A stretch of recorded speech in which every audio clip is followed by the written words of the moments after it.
Hello guys, we will come back. In this video we'll be learning about lessons after Kerala deluge. This article has been written on 16th August 2019 by Anjit, Augustine Sharma, Kuriakose and Rajesh George and Monalita Chatterjee, right? Now if you see the background, if you see the Kerala has a unique geography. There are Western Ghats, there are 44 fast flowing rivers, and there is a network of these 44 rivers which drains the waters into the Arabian Sea. Now, Kerala had a symbiotic way of life. State's waterway was the hallmark of the Kerala, right? But the problem was that the revenue lands. What are revenue lands? Revenue lands are the agricultural land that may not be used for the industrial or residential purpose. You can't construct your house or revenue land, right?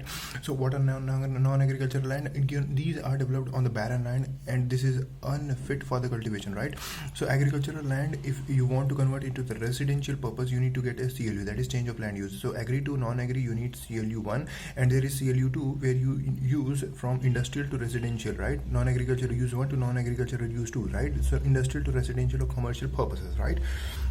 Okay, if we are talking of the basics, let's talk about the third basic, that is ESZ. What are ESZs? Or ESZs are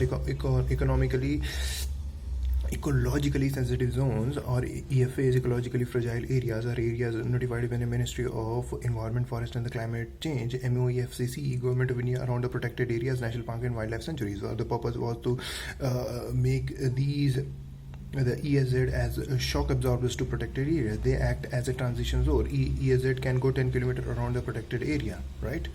Now, as we already know, what are the revenue lands? The problem with the Kerala is that it has very few revenue lands. All the revenue lands are wetlands of the forest, and there are few buildable land parcels, right?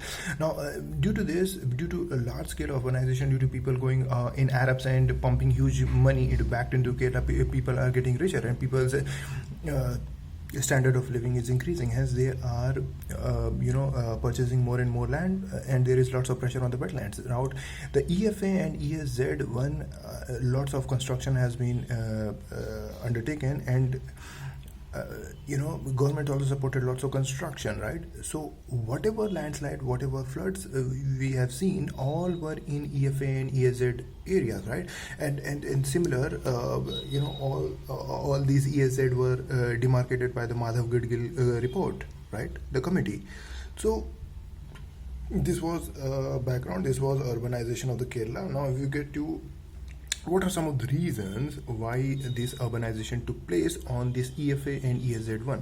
Now, there has been a substantial and systematic dilution of the law. First, the Kerala High Court 2017 judgment said that in the building rules, the Kerala government needs to add a clause that the people should not construct house in such a way that the streams are getting blocked, right? Don't obstruct the streams, but this has been not implemented. If you see Kerala Conservation of the Paddy Land and Wetland Act, it's a very influential, very important law, but slowly these have also got diluted, and the reclamation of the paddy lands have taken place even after this law is there because of the dilution. Secondly, there is no data bank of the paddy lands and the wetlands, right? Now, if we see what are some of the solutions, we need to have a master plan focus. First, demarcate EFA and ESZ1. Second, compensate owners, because if we're going to demarcate ecologically fragile areas, we will be shifting the people from ESZ1 to the cities, right? So we need to have a proper compensation strategies, right? So transfer of the development rights to buildable zones in cities, right? Thirdly, the master plan should be such that ecologically sensitive building strategies must be avoided. We need to maintain the floor area ratio control, right?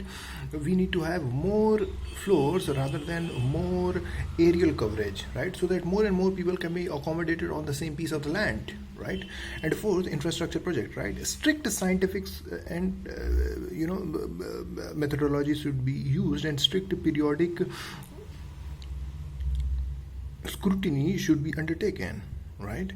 If any project, if any road, any railway lines, and any infrastructure project is built in this ESZ1 area, a regular periodic scrutiny is must. And finally, this hydrology driven master plans, we need to have a specialized expertise, and there must be proper capacity building, right? And we should not shun away from seeking help from the foreign, right? The foreign experts. So the global point planning. Now, if we see cities like in Netherlands, cities like Copenhagen in Denmark, there are repeated floods. They are also facing the very same situation of the climate change, right?